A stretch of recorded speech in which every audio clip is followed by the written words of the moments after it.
Now when he saw the crowds, he went up on a mountainside and sat down. His disciples came to him, and he began to teach them, saying, Blessed are the poor in spirit, for theirs is the kingdom of heaven. Blessed are those who mourn, for they will be comforted. Blessed are the meek, for they will inherit the earth. Blessed are those who hunger and thirst for righteousness, for they will be filled. Blessed are the merciful, for they will be shown mercy. Blessed are the pure in heart, for they will see God. Blessed are the peacemakers, for they will be called sons of God. Blessed are those who persecuted because of righteousness, for theirs is the kingdom of heaven. Blessed are you when people insult you, persecute you, and falsely say all kinds of evil against you because of me. Rejoice and be glad, because great is your reward in heaven, for in the same way they persecuted the prophets who were before you. You are the salt of the earth, but if the salt loses its saltiness, how can it be made salty again? It is no longer good for anything, except to be thrown out and trampled by men. You are the light of the world. A city on a hill cannot be hidden. Neither do people light a lamp and put it under a bowl. Instead, they put it on its stand, and it gives light to everyone in the house. In the same way, let your light shine before men, that they may see your good deeds and praise your Father in heaven. Do not think that I have come to abolish the law or the prophets. I have not come to abolish them, but to fulfill them. I tell you the truth. Until heaven and earth disappear, not the smallest letter, not the least stroke of a pen, will by any means disappear from the law until everything is accomplished. Anyone who breaks one of the least of these commandments and teaches others to do the same will be called least in the kingdom of heaven. But whoever practices and teaches these commands will be called great in the kingdom of heaven. For I tell you that unless your righteousness surpasses that of the Pharisees and the teachers of the law, you will certainly not enter the kingdom of heaven. You have heard that it was said to the people long ago, Do not murder, and anyone who murders will be subject to judgment. But I tell you that anyone who is angry with his brother will be subject to judgment.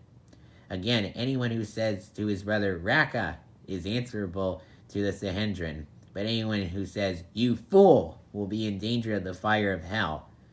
Therefore, if you are offering your gift at the altar, and there remember that your brother has something against you, leave your gift there in front of the altar.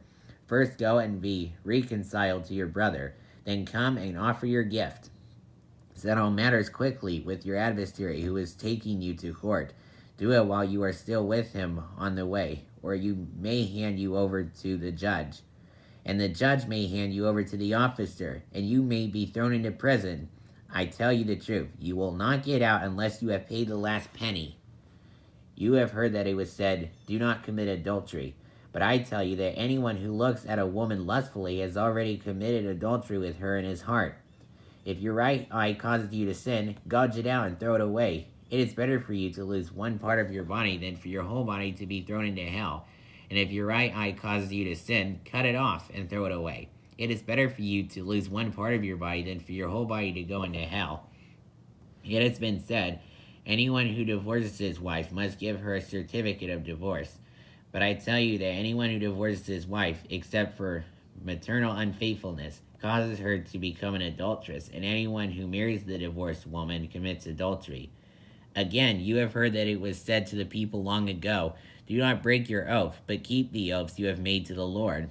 But I tell you, do not swear at all, either by heaven, for it is God's throne, or by the earth, for it is his footstool, or by Jerusalem, for it is the city of the great king. And do not swear by your head, for you cannot make even one hair white or black. Simply let your yes be yes, and your no, no. Anything beyond this comes from the evil one. You have heard that it was said, Eye for eye and tooth for tooth. But I tell you, do not resist an evil person. If someone strikes you on the right cheek, turn to him the other also. And if someone wants to sue you and take your tunic, let him have your cloak as well. If someone forces you to go 1 mile, go with him 2 miles. Give to the one who asks you, and do not turn away from the one who wants to borrow from you. You have heard that it was said, Love your neighbor and hate your enemies. But I tell you, love your enemies and pray for those who persecute you, that you may be sons of your Father in heaven. He causes his sun to rise on the evil and the good, and sends rain on the righteous and the unrighteous. If you love those who love you, what reward will you get? Are not even the tax collectors doing that? And if you greet only your brothers, what are you doing more than others? Do not even pagans do that? Be perfect, therefore, is as your heavenly Father is perfect.